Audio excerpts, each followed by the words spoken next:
जगाच्या इतिहासात बोंबला थिंडणाऱ्यांना देव भेटला नाही, कधीच नाही. बायका पोरं सोडून बोंबला थिंडा देव, उपवास करणाऱ्याच्या तर खानदानीत देव भेटत नाही.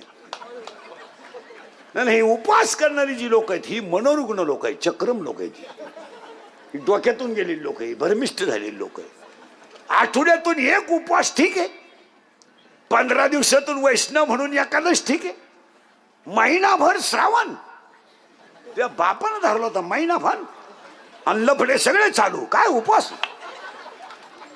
तुम्हाला कोणी सांगितलं या जगात उपवास करणाऱ्याला देव भेटला? उत्तर सांगा, ज्यांनी चांगलं कर्म केलं त्यांनाच देव भेटला.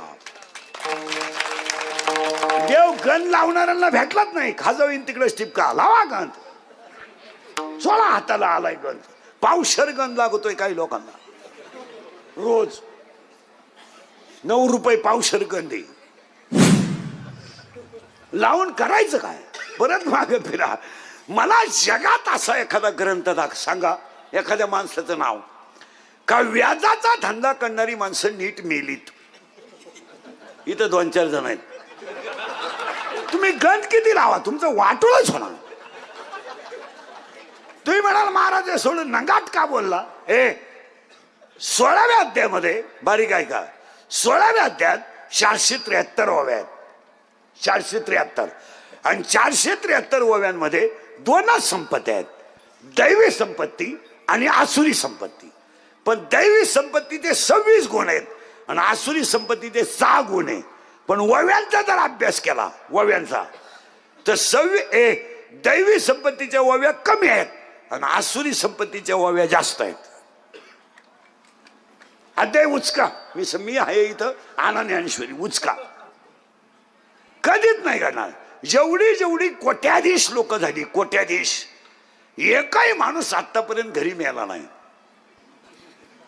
हॉस्पिटललाच मारणार आणि मारताना त्यांच्याजवळ 3 जणच असणार, डॉक्टर, कंपाऊंडर आणि नर्स. आणि 3घांनाही माहित नाही हा कधी मिळालाय. तरी क्लिप पडली, त्यांना तीव्र झटका आला. येणार ते मृत्यूशी 2 महिने झुंज देत होते. झुंज? तो काय बिबट्या होता का झुंज? ते झुंज नव्हते देत, ते गरीबाचा तळतळाट भोगीत होते.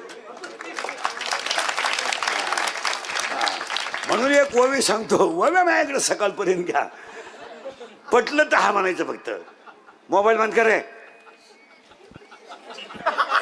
बंद कर रे, बाजूला जाय. कर्म हाच देव. तुमचं काय मत आहे? मग मीराबाई साहेबांनी कर्म केलं म्हणून देव भेटला. कर्म हाच देव आहे. पखवात प्रामाणिकपणे वाजवा, देव आहे. गायन मनापासून करा, देव आहे. कीर्तन बिंबीच्या देठापासून करा, देव आहे. नोकरी इनामदारीनं करा, पगारावरच भागवा. अरे पगाराला हातच लावी ना तू, वरच्या वर स्लॅब टाकीतो आणि ईडी पोरं पैदा करून गाव बिघडून देतो. कशाला करू? ज्या नोकरीवाल्यांनी नोकरीला असताना टक्का काढला, म्हणजे 2% कशातही, घरकुलात, मुतारीत, बाथरूम मध्ये, त्यांची अवस्था रिटायर झाल्यावाशी आहे.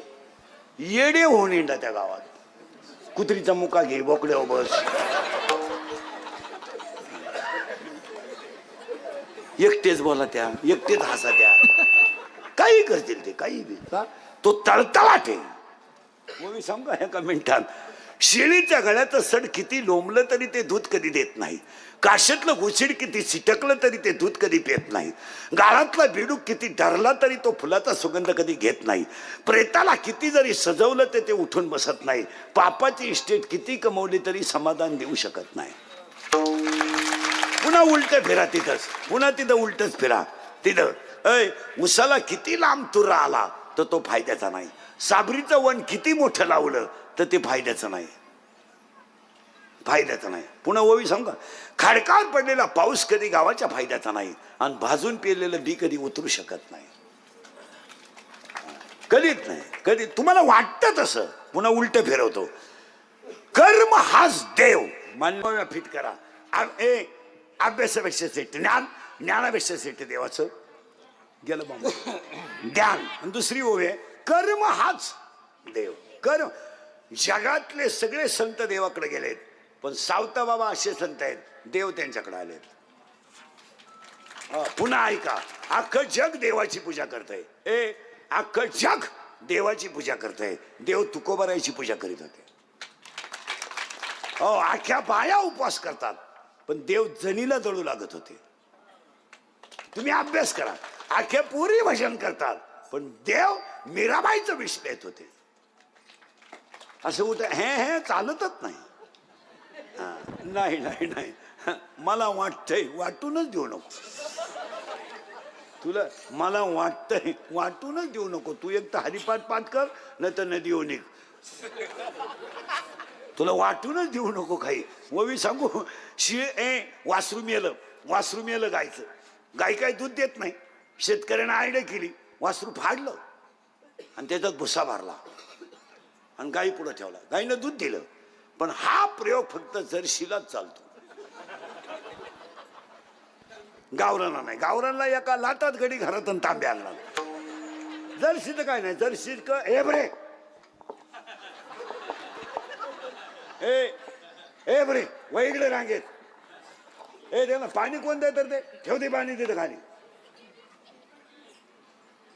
ती फेकून ती बाटली तिथं. मी पिलो तरच तुम्हाला पाणी.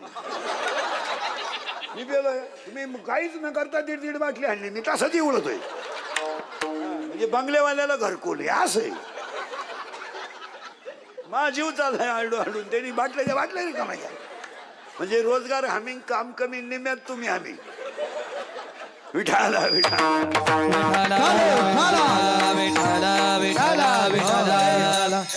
गायचं वासरू मेलं. ओवी बाबर काय किती सुंदर आहे. भुस्सा भरला आणि गाईनं दूध दिलं. ओवी ऐका बरं का.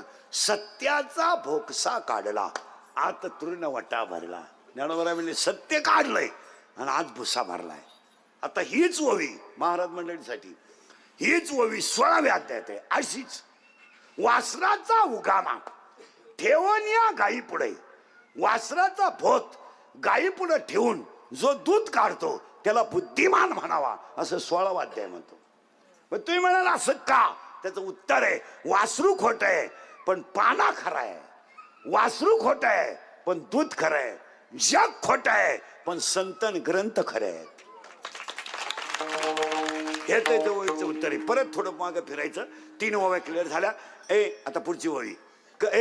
अभ्यासापेक्षा श्रेष्ठ ज्ञान, ज्ञानापेक्षा श्रेष्ठ देवाचं ध्यान, आणि कर्म हाच.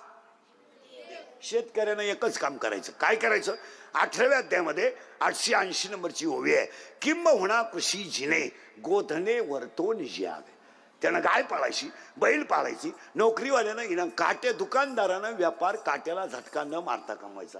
आत्तापर्यंत जेवढे किराणा दुकानदार झाले, अख्ख्या दुकानदारांनी आत्तापर्यंत आजच्या तारखेपर्यंत प्रत्येक माणूस 5 ग्रॅमला खाला.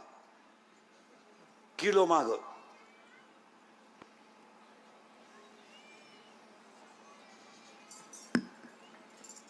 काढा हिशोब.